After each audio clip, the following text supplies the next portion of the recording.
بسم اللہ الرحمن الرحیم الحمد للہ رب العالمین وصلی اللہ علی محمد وآلہ الطاہرین ولعنۃ اللہ علی اعدائہم اجمعین الی قیام یوم الدین۔ موضوع گفتگو نماز کا ترجمہ۔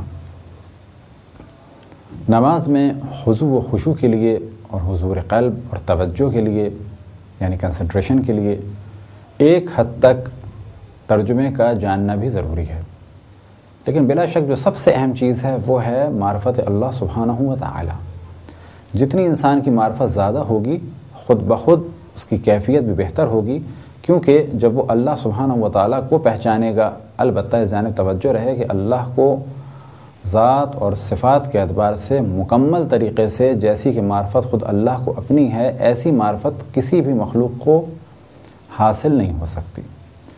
اور یہ جو ہم کہتے ہیں کہ رسول اللہ صلی اللہ علیہ وسلم اور مولا امیر المؤمنین کو اللہ کی معرفت ہے، تو اس کے معنی ہے کہ تمام مخلوقات میں سب سے زیادہ معرفت ہے، کیونکہ اگر یہ مان لیا جائے کہ جیسی معرفت خود اللہ کو اپنی ہے، بالکل ویسی معرفت اگر کسی کو ہو تو نتیجہ کیا نکلے گا کہ اللہ محدود ہو گیا۔ لہذا جو مشہور و معروف ایک روایت ہے کہ اے علی، مجھے سوائے تمہارے اور اللہ یہ کسی نے نہیں پہچانا، اور تمہیں سوائے میرے اور اللہ کی کسی نے نہیں پہچانا، اور اللہ کو سوائے میرے اور تمہارے کسی نے نہیں پہچانا، تو یہاں پر مراد یہ نہیں ہے کہ جناب سیدہ نے نہیں پہچانا یا امام حسن یا امام حسین نے نہیں پہچانا، بلکہ مراد یہ ہے کہ مخلوقات میں سب سے زیادہ معرفت خداوند تبارک و تعالیٰ کے درجے پہ رسول اللہ صلی اللہ علیہ وآلہ وسلم، اور ان کے بعد مولا امیر المؤمنین علی ابن ابی طالب، اور ان کے بعد ائمہ علیہم السلام فائز ہیں۔ تو یہ جاننا چاہیے کہ اللہ وہ ہے کہ جس نے تمام کائنات کو خلق کیا، جس کی کوئی حد و حدود نہیں ہے، تمام ستاروں کو، سیاروں کو، مخلوقات کو خلق کیا، اور انہی مخلوقات میں سے ایک بہت ہی حقیر اور پست مخلوق خود ہم ہیں۔ اب اگر ہم اللہ کی بارگاہ میں کھڑے ہیں تو ایک جانب شکر کرنا چاہیے اور دوسری جانب اللہ سبحانہ و تعالیٰ کی عظمت پر تفکر کرنا چاہیے۔ اسی طریقے سے اگر کہیں گناہ کریں ہم تو یہ جاننا چاہیے کہ ہم کس کی زمین پر اور کس کی مخالفت کر رہے ہیں۔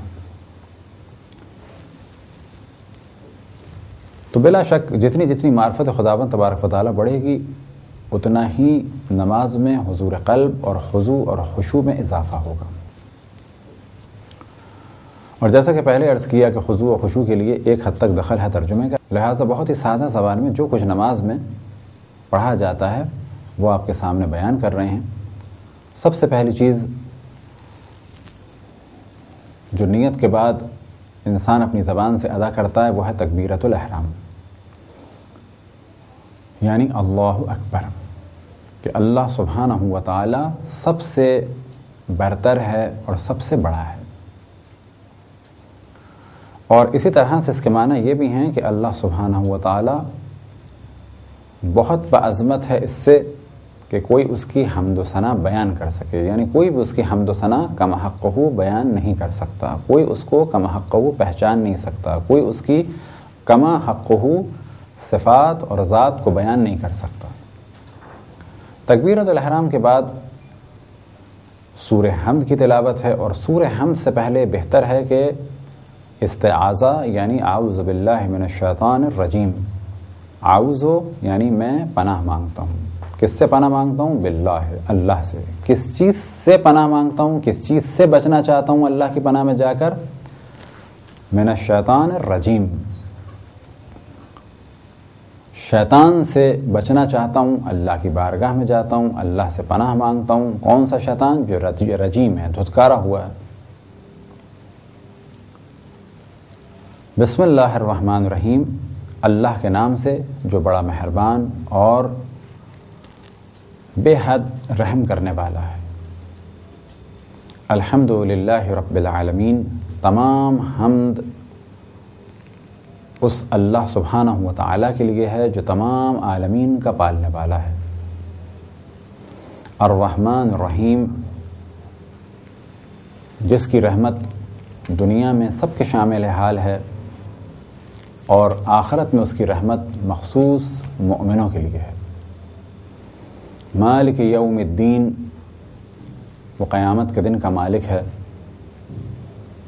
ایاک نعبد و ایاک نستعین، یا اللہ ہم صرف تیری ہی عبادت کرتے ہیں اور تجھ ہی سے مدد مانگتے ہیں۔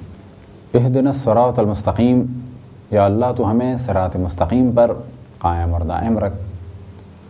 صراط الذین انعمت علیہم، ان لوگوں کی راہ، ان لوگوں کی صراط کہ جن پر تو نے نعمتیں نازل فرمائیں۔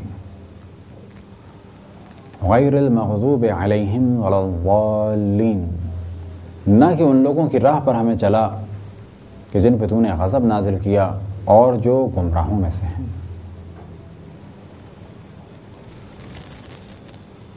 اس سے پہلے کہ آگے بڑھا جائے، سورہ حمد کے بارے میں ایک دو نکات کی جانب توجہ دلائیں، اور بعد میں آپ حضرات بھی تفاسیر قرآن پڑھیں اور تدریجاً قرآن کی معرفت زیادہ سے زیادہ حاصل کریں۔ ہم نے ترجمہ کیا کہ اہدنا الصراط المستقیم، اگر اس کا ترجمہ لغوی اعتبار سے کیا جائے تو اس کے معنی اس طرح سے ہوں گے کہ اے اللہ ہمیں سیدھے راستے کی ہدایت فرما، لیکن ہم نے ترجمہ کیا کہ ہمیں سیدھے راستے پر قائم رکھ۔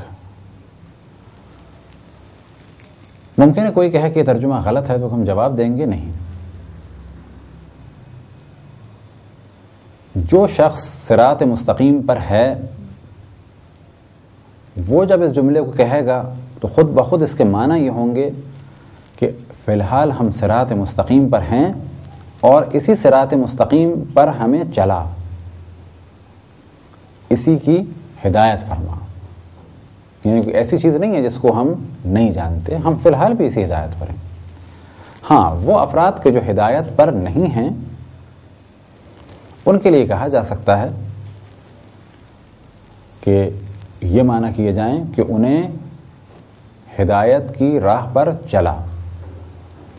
اب جو آج ہدایت کی راہ پر آئے ہیں اور جو پہلے سے ہدایت کی راہ میں تھے، اگلے مرحلے میں دونوں مشترک ہیں کہ اللہ سبحانہ و تعالی اب ان دونوں کو ہدایت کی راہ پر چلائے۔ لیکن فرق کیا ہے؟ ایک پہلے سے تھا اور ایک بعد میں ہدایت پر آیا۔ یہ بالکل ایسا ہے جیسا کہ حضرت ابراہیم اور حضرت اسماعیل علیہم السلام کو اللہ سبحانہ و تعالی نے حکم دیا ان طہر بیتی للطائفین والعاکفین، کہ اے ابراہیم اور اسماعیل میرے گھر کو پاک، لغوی اعتبار سے اگر ترجمہ کیا جائے تو کیا ترجمہ ہوگا؟ پاک کرو۔ تو سوال کیا جائے کیا حضرت ابراہیم اور حضرت اسماعیل نے جب خانہ کعبہ کی تعمیر فرمائی تو اس کے بعد ان کا بنایا ہوا یہ بیت اللہ نجس ہو گیا تھا ظاہری اعتبار سے، مثال کے طور پہ پیشاب یا پخانے کسی اور چیز سے، یا باطنی اعتبار سے یعنی کیا وہاں پر شرک ہو رہا تھا؟ جواب ملے گا کسی بھی اعتبار سے حضرت ابراہیم اور حضرت اسماعیل کے دور میں یہ نجس نہیں تھا، نہ بتوں کی نجاست سے نہ ظاہری نجاست سے۔ کیونکہ نجس نہیں تھا تو یہاں پر ترجمہ کیا جائے گا کہ اے ابراہیم اور اے اسماعیل تم اس گھر کو پاک رکھو۔ یعنی ترجمہ تو یہی ہے بلا شک کہ پاک کرو، لیکن جو مفہوم نکلے گا وہ مفہوم نکلے گا کہ پاک رکھو، کیونکہ ابھی بھی پاک ہے، مزید پاک رکھو۔ بس جو صراط مستقیم پر ہیں ان کے لیے ترجمہ اس کا کیا ہوگا کہ ہمیں صراط مستقیم پر گامزن فرما، یعنی اسی پر چلا۔ اب یہ اور بات ہے کہ ہم میں سے ہر شخص ہر لحظہ اللہ سبحانہ و تعالیٰ کی جانب محتاج ہے، اس میں کوئی شک نہیں۔ تو یہ تو تھا ایک پہلا نقطہ، اہدنا الصراط المستقیم۔ دوسرا موضوع ہے ایاک نعبد و ایاک نستعین۔ وہ کیسے ہمیں پہلے بیان کرنا چاہیے تھا کہ یا اللہ ہم صرف تیری ہی عبادت کرتے ہیں اور تجھ ہی سے مدد مانگتے ہیں۔ تو اس میں تو شک نہیں کہ ہم صرف اللہ سبحانہ و تعالی ہی کی عبادت کرتے ہیں اور انبیاء علیہم السلام اور ائمہ علیہم السلام سے مودت کرتے ہیں، محبت کرتے ہیں، اظہار محبت کرتے ہیں۔ لہٰذا ان کی قبر مطہر پر جانا یا اسے چومنا یا تبرکاً اس سے فیض حاصل کرنا یہ عبادت نہیں ہے بلکہ احترام ہے اللہ کے خاص بندوں کا۔ بس ہم عبادت نہیں کرتے رسول اللہ یا اہل بیت علیہ السلام کی، بلکہ عبادت اللہ ہی کی کرتے ہیں، اور ان کی محبت اور مودت اور احترام کے ذریعے سے اور اظہار محبت کے ذریعے سے اللہ کی عبادت کرتے ہیں۔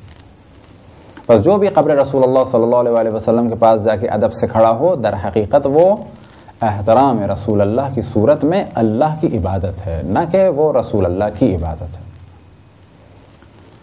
وَإِيَّاكَ نَسْتَعِينُ، اور ہم صرف تجھ ہی سے مدد مانگتے ہیں۔ تو یہاں پر مراد یہ ہے کہ اصل سبب اور ہر چیز میں جو اصل اثر ہے وہ اللہ سبحانہ و تعالی ہی کی جانب سے ہے۔ بس اگر ہم دوا استعمال کریں تو بھی ہمارے ذہن میں ہونا چاہیے وَإِيَّاكَ نَسْتَعِينُ، ہم تجھی سے مدد مانگتے ہیں، دوا تو نے بنائی ہے، یہ دوا کچھ نہیں کر سکتی جب تک کہ تیرا اذن نہ ہو۔ تو لہٰذا غیر خدا سے مدد مانگی جا سکتی ہے، کس صورت میں؟ اس صورت میں کہ ہمارا عقیدہ یہ ہو کہ اس کے پاس جو کچھ ہے وہ اللہ سبحانہ و تعالیٰ کا دیا ہوا ہے، یا یہ کہا جائے کہ اللہ سے مدد مانگی جاتی ہے مستقل طریقے سے، کیونکہ جو بھی اللہ کے پاس ہے وہ مستقل ہے، یعنی استقلال ہے، خداوند تبارک و تعالیٰ کسی کا محتاج نہیں ہے۔ لیکن ہم باقی مخلوق سے جب مدد مانگتے ہیں تو یہ سوچ کے مانگتے ہیں کہ جو کچھ ان کے پاس ہے وہ اللہ کا دیا ہوا ہے، اور اللہ کی اجازت سے ان سے مدد مانگ رہے ہیں، جیسے دوا سے مدد یا کسی اور فرد سے مدد۔ اسی چیز کو ایک دوسرے طریقے سے بھی کہا جا سکتا ہے کہ اگر اللہ سبحانہ و تعالیٰ سے مدد مانگی جائے طول میں، یعنی اللہ نے اثر رکھا ہے اس دوا میں، اللہ نے اثر رکھا ہے اس انسان میں، اللہ نے علم اور شعور دیا ہے اس ڈاکٹر کو، بس اس ڈاکٹر سے مدد مانگنا یا اس انسان سے کسی اعتبار سے مدد مانگنا یا اس دوا سے مدد مانگنا اگر طول میں ہو کہ اللہ نے ان کو یہ اثرات دیے ہیں، اللہ کے اذن سے ان سے مدد مانگ رہے ہیں، تو یہ عین توحید ہے۔ ہاں اگر کوئی عرض میں مدد مانگے، کیا مراد؟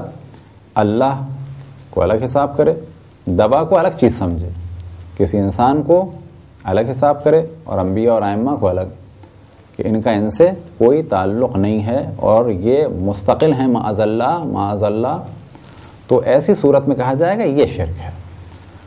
بس اگر کوئی یہ سوچ کے مدد مانگے رسول اللہ سے یا ائمہ سے کہ اللہ سے مدد مانگ کے دیکھ لیا اب ان سے مانگیں، تو کہا جائے گا یہ شرک ہے۔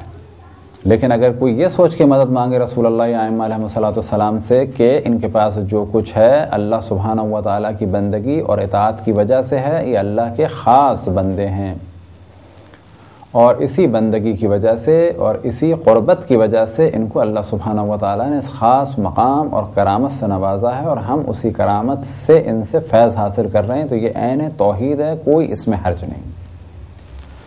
تو یہ ایک مختصر سی گفتگو تھی سورہ حمد کے بارے میں۔